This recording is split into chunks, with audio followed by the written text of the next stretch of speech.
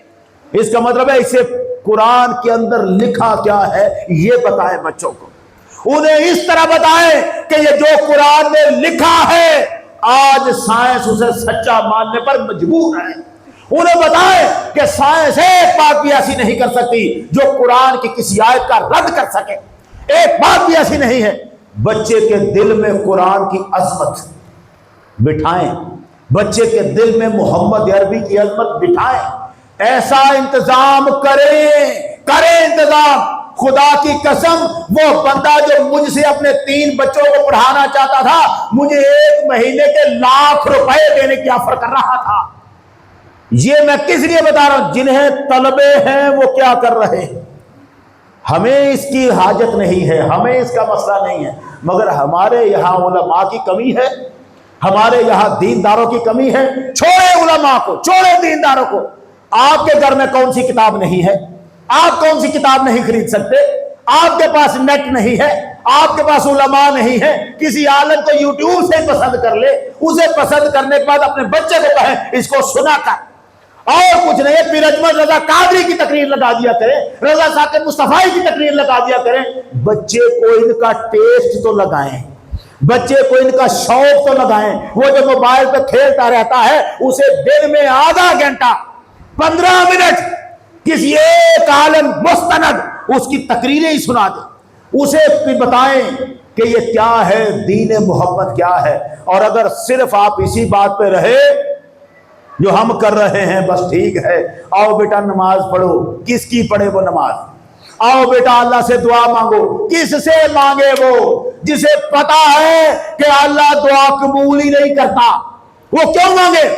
وہ پہلا سوال کرتا ہے میں اگر دعا مانگوں گا تو امتحان میں پاس ہو جاؤں گا۔ وہ پہلا سوال یہ کرتا ہے کہ امریکہ والے ہمارے اللہ کو نہیں مانتے پھر وہ ترقی کیوں کر رہے؟ وہ پہلا سوال یہ رکھتا ہے اسرائیل مسلمانوں کا دشمن ہے، ہم اللہ کے ماننے والے وہ دشمن، اور ترقی میں وہ آگے کیوں ہے؟ ان کے جواب اگر آپ کے پاس نہیں ہے تو آپ اپنے بچوں کو بچا نہیں سکتے، بہت مشکل ہے۔ قرآن کہتا ہے لا تموتن الا وانتم مسلمون، مرنا تو مسلمان ہی مرنا۔ اسے آسان مت سمجھیے، ہاتھوں سے ایمان چھن رہا ہے، دولت ایمان کی جا رہی ہے، اللہ کرے کہ ہمارا خاتمہ ایمان پر ہو۔ وآخر دعوانا الحمدللہ۔